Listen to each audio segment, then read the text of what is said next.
नमस्कार भावांनो, हिंदी केसरी मैदानामध्ये आपलं सर्वांचं स्वागत आहे. तर भावांनो, आपण जस्ट लाईव्हवरनं बंद केली आणि तुम्हाला चांगलं होतं की बकासूरची अपडेट नक्कीच 100% आपल्या चॅनलवरती येईल. तर भावांनो, तीच अपडेट घेऊन आलेलो आहे. भावांनो, तुम्हाला पडलेला प्रश्न म्हणजेच मीटिंग झाली का, मीटिंगमध्ये काय निकाल आला?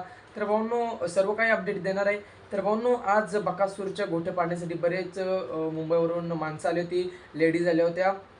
तर त्यानंतर संध्याकाळी मीटिंग ठरवली आणि ती मीटिंग पोलीस स्टेशनमध्ये झाली होती भावांनो. आणि बरेच नंदी तिथे बरेच मालक उपस्थित झाले होते. आपला मामा देखील तिथे उपस्थित झाला होता आणि आपल्याला जस्ट अपडेट मिळाले, ते अपडेट तुम्हाला मी सांगण्याचा प्रयत्न करणार आहे. तर जर तुम्ही आपल्या चॅनलला नवीन असाल तर चॅनलला सबस्क्राईब करा आणि या व्हिडिओला लाईक करायला विसरू नका. तर भावांनो, अजून जी परिस्थिती आहे तीच अजून परिस्थिती आहे. ज्या लेडीज होत्या त्या अजून तिथेच आहे.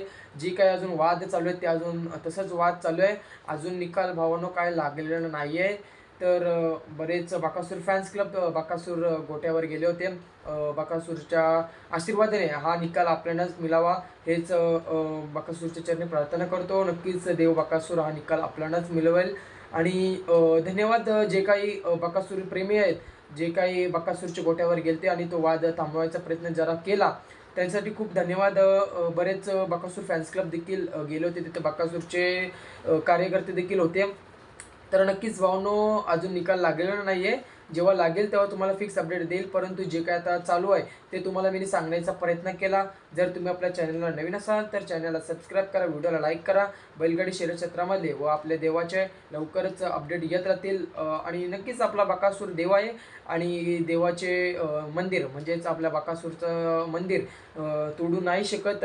देवाचा आशीर्वाद आपल्या पाठी आहे. तर नक्कीच निकाल आपल्यालाच मिळेल. धन्यवाद भावांनो.